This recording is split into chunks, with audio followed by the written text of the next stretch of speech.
Sir మీరేమంటారు sir? ఇప్పుడు ఉద్యమం కాస్త చాలా తీవ్ర రూపం దాల్చింది అని అనుకోవాలి. అయితే ఇప్పుడు రాహుల్ గాంధీ గారు వచ్చినంత మాత్రాన అది రాజకీయం అయింది అని ఆరోపించడం కూడా ఎంతవరకు కరెక్ట్? మనము ఫ్యాక్ట్స్ అబ్జర్వ్ చేయాలి. ఏం జరుగుతుంది, క్రానలాజికల్ గా ఆరంభం ఏమిటి, ఈ రోజు వచ్చిన డిమాండ్ కు కారణాలు ఏమిటి అనేది పరిశీలించాలి. ఇప్పుడు ఏదైనా కానీ ప్రభుత్వానికి బాధ్యత ఉందా లేదా రాజరిక వ్యవస్థ కొనసాగుతుందా, అది మేజర్ ప్రశ్న. వీళ్ళ నాయన ఆస్తి అండి భారతదేశం, వీళ్ళ అబ్బా జాగిరా ఎవరికి కానీ. వీళ్ళు డెమోక్రటికల్ గా ఎలక్ట్ అయినారు, ఒక గవర్నమెంట్ ఉంది. ఆ గవర్నమెంట్ లో విద్యాశాఖ మంత్రి యొక్క బాధ్యత ఏమిటి, దేశంలో విద్యార్థులకు సంబంధించినటువంటి అన్ని విషయాల్లో జాగ్రత్తలు తీసుకోవడం. నీట్ ఎగ్జామ్ అనేటువంటిది పిల్లలు ఎంత కష్టపడి రాస్తారు, రాత్రింబోలు మేల్కొని దానికి ప్రిపేర్ అవుతారు. అట్లాంటి పరీక్ష లీక్ కావడం అంటే ఇర్రెస్పాన్సిబుల్ కాదా? అది దానికి బాధ్యత ఎవరికి లేదా? ప్రధానమంత్రి మాట్లాడు, లేకుంటే ఆ ధర్మేంద్ర ప్రధాన్ మాట్లాడు. ఎన్టీఏ ఎవరు, గవర్నమెంట్ లో పార్ట్ ఏమన్నా? అదొక ఏజెన్సీ, వాళ్ళకి అప్పచెప్పినారు.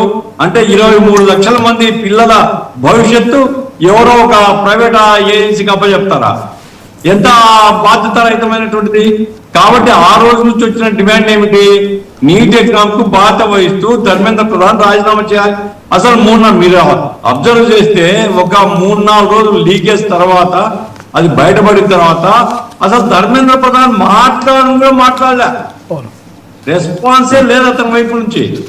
ఆ తర్వాత ఎప్పుడో లేదు మేము చూస్తాము, మళ్ళీ ఎగ్జామ్ కండక్ట్ చేస్తాము. ఎగ్జామ్ కండక్ట్ చేసినారు. ఈ మధ్య చాలా మంది ఆత్మహత్య చేసుకున్నారు నీట్ పిల్లలు. వాళ్ళకి ₹1 కోటి అడుగుతున్నారు, హాజరైన వాళ్ళందరికీ ఎవరు అడగడంలే. ఎవరైతే పిల్లలు ఆత్మహత్య చేస్తున్నారో వాళ్ళ బాధ్యత ప్రభుత్వం స్వీకరించాలని. మరి ఇంకేం చేస్తారంటే ప్రభుత్వం గడ్డి బిక్కుంటూ కూర్చుంటుందా? ప్రభుత్వానికి బాధ్యత లేదా? 23 లక్షల పిల్లలకి ఏమైనా రాజకీయాలు ఉన్నాయా? ఏ పార్టీ అన్న చెప్పిందా? 23 లక్షల పిల్లలు భారత పౌరులు.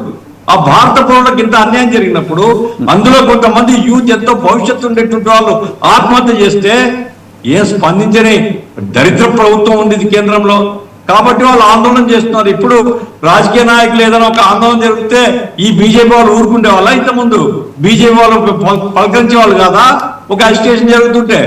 కాబట్టి ఇప్పుడు ఇతనెవరు, మన యూపీ మాజీ ముఖ్యమంత్రి పోయినాడు, ఇంకోరు పోతారండి.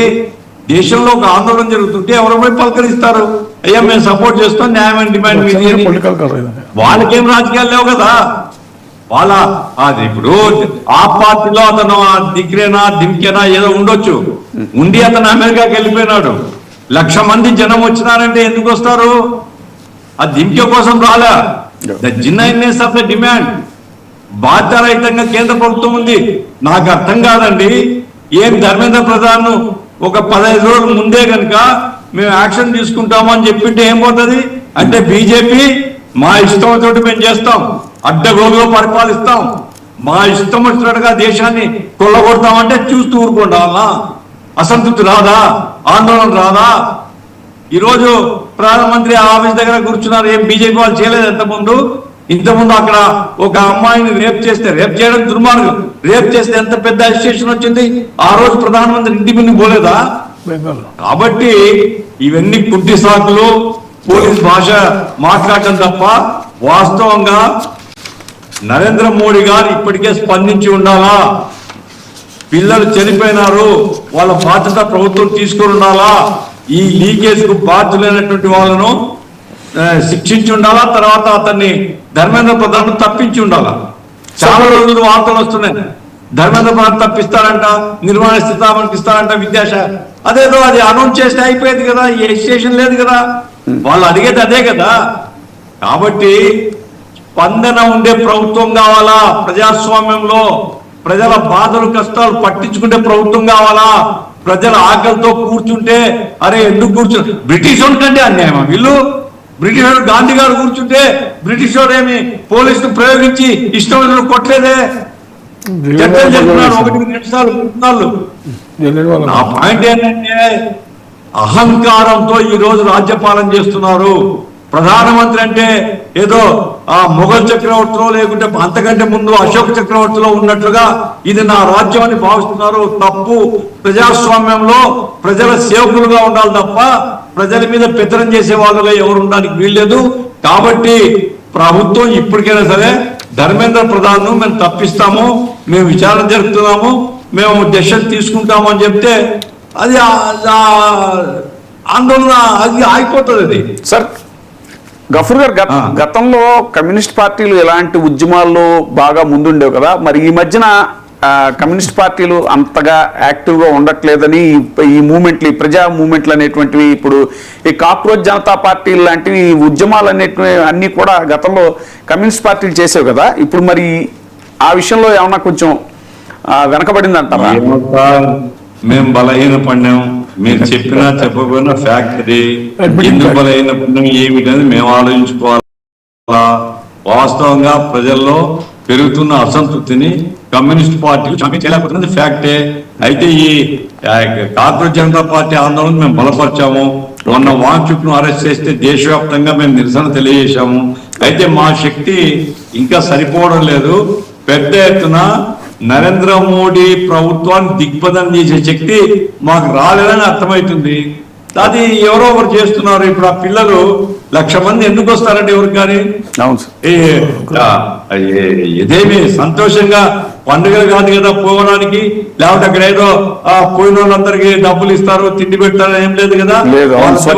చేసుకుని పోయి ఆందోళన చేస్తారంటే అసంతృప్తి యూత్ లో పెరుగుతుంది. దాన్ని గమనించాలా. రోమ్ చక్రవర్తి కాలుతుంటే నీరో లాగా వ్యవహరించాల గతంలో. ఆ రకంగా ఫిడేల్ వాయించుకుంటూ ఆ ప్రైమ్ మినిస్టర్ ఆఫీస్ లో మన అభినవ నీరవ్ మోడీ గారు పట్టుకుంటున్నారు, లేకుంటే మిగతా మంత్రులు పట్టుకుంటున్నారు. కాబట్టే ప్రజల్లో ఆందోళన పెరుగుతుంది. గమనించి తక్షణ దాన్ని నివారించేటువంటి చర్యలు తీసుకోవాలా. ఇప్పుడు ప్రైమ్ మినిస్టర్ ఆఫీస్కి ఎందుకు పోయినారు ఎంపీలు? అయ్యా నరేంద్ర మోడీ కూడా ఓ ఎంపీనే కదా. అరే పార్లమెంట్ లో మాట్లాడించాలి కదా, పార్లమెంట్ లో చర్చకి పెట్టాలి కదా. ఇది పార్లమెంట్ లో వాళ్ళు అరుచుకుంటుంటే వాయిదాలు వేసుకుంటూ వెళ్ళిపోతారు. ఇంకెవరు చెప్పాలండి మీకు? జనం వీధిలో చెప్తే వినడంలే, పార్లమెంట్ లో ఎంపీలు చెప్తే వినడంలే, మరి ఎవరు చెప్పాలి మీకు? కాబట్టి వాళ్ళు పోయి ఆడ ఇంటి ముందు కూర్చున్నారు. ఏమైనప్పటికీ ప్రిస్టేజ్కి పోకుండా ఒక అజిటేషన్ వస్తే దాన్ని ఎట్లా పరిష్కారం చేయాలా, ఇటువంటి అజిటేషన్ ఎట్లా నివారించాలా అనేటువంటిది కేంద్ర ప్రభుత్వం ఆలోచించి ప్రజల పట్ల స్పందన ఉండే, మానవత్వం ఉండే పద్ధతిలో వ్యవహరిస్తే పరిష్కారం అయితే రాబోయే ఇంకా పెరుగుతాయి. నడ్డా గారికి వాళ్ళు సిజేపీ తరఫు నుంచి రిప్రజెంటేషన్ అది ఇచ్చారు. చూద్దాం మరి ముందు పరిణామాలు ఎలా ఉంటాయి. ఇంకా ఎలాంటి పరిస్థితి ఏపీలో కూడా సార్ మీరు కూడా గమనించే ఉంటారు. శాంతి భద్రతలకు సంబంధించినటువంటి సమస్యలు అనేకం చూస్తాం. ముఖ్యంగా మహిళల మీద దాడులు అనేటువంటివి రీసెంట్గా గుంటూరులో జరిగింది అలాంటి ఇన్సిడెంట్, అలాగే బద్వేల్లో జరిగింది. ముఖ్యంగా టీడీపీ కార్యకర్తలు, టీడీపీ అనుచరులే ఎక్కువగా పాల్గొంటున్నారు వీటిలో అనేటువంటిది. ఆబ్వియస్లీ అధికార పార్టీ కాబట్టి అనేటువంటిది. ఇక మిస్సింగ్లు కూడా, ఒక చిన్నారి మిస్సింగ్ ఇంతకాలం పట్టింది. అలాగే తర్వాత ముచ్చుమర్రిలో బాలిక డెడ్ బాడీ, అది కూడా ఇంకా ట్రేస్ అవుట్ కాలేదు. ఒక